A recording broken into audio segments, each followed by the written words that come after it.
Rafa May Gutierrez na winda. Annabel walang pakialam kina Eiko at Janine. Kung bago ka lang sa channel na ito, huwag kalimutang mag-like, share, comment, and subscribe. Aliw ang reaksyon ni Annabel Rama nang tanungin siya ng anak na si Rafa Gutierrez tungkol sa fake news na kumakalat. Ipinost ng daughter ni na Annabel at Edie Gutierrez ang isang screenshot ng may headline kung saan naglabas daw ng pahayag si Annabel tungkol sa love life ni Janine Gutierrez. Nag-fake news alert si Rafa at sinabi, "Get your facts straight." Sa netizens, bago raw magkomento ay mag-research muna. Kaya tinanong niya ang mami niya kung totoong nagpahayag ito ng suporta sa aktor na si Jericho Rosales at para kay Janine. Sinabi raw kasi nitong mas bagay sila kumpara kay Paolo Avellino dahil mas mature at seryoso ito. Dagdag pa na ay sinabi nitong noon pa man daw ay hindi na ito ginusto pa si Paolo para kay Janine dahil babaero raw ito. Pero itinanggi ito ng nanay nila Richard Gutierrez at ang sagot daw nito ay, "Pakialam ko sa kanila, busy ako dai," na kinaaaliwa ng netizens. Maaalala kasing na-link noon si Janine kay Paolo nang magtambal sila sa isang proyekto pero hindi na nila pinag-ingay ang kanilang relasyon.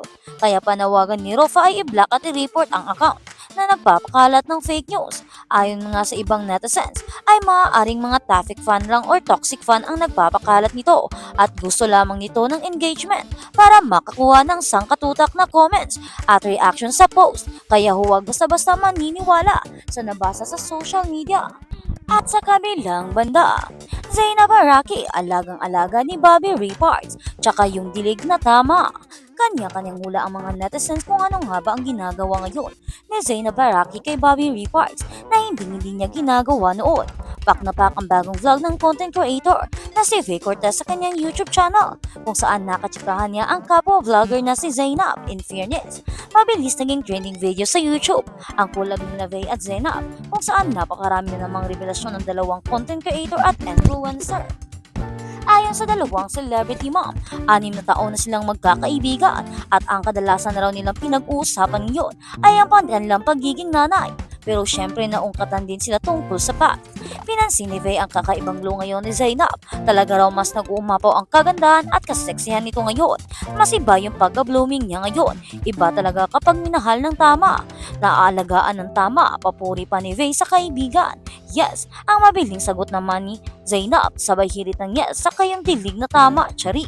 Sabay appear kay Vay habang laugh na laugh. Pagsang-ayon naman ni Vay kay Zainab, pag di na ka nakadiligan para kang halaman na landa.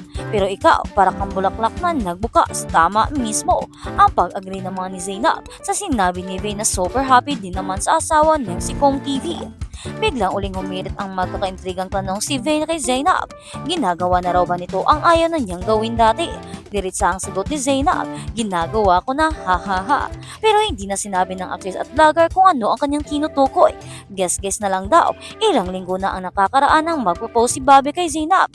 Tinapatan din ito ng actress at lumuhod din sa harap ng kanyang fiancé para siya naman ang mag-propose. Bago maging jowa at mag-engage kay Bobby, nagkarelasyon muna si Zainab sa singer-rapper na si Skostakli.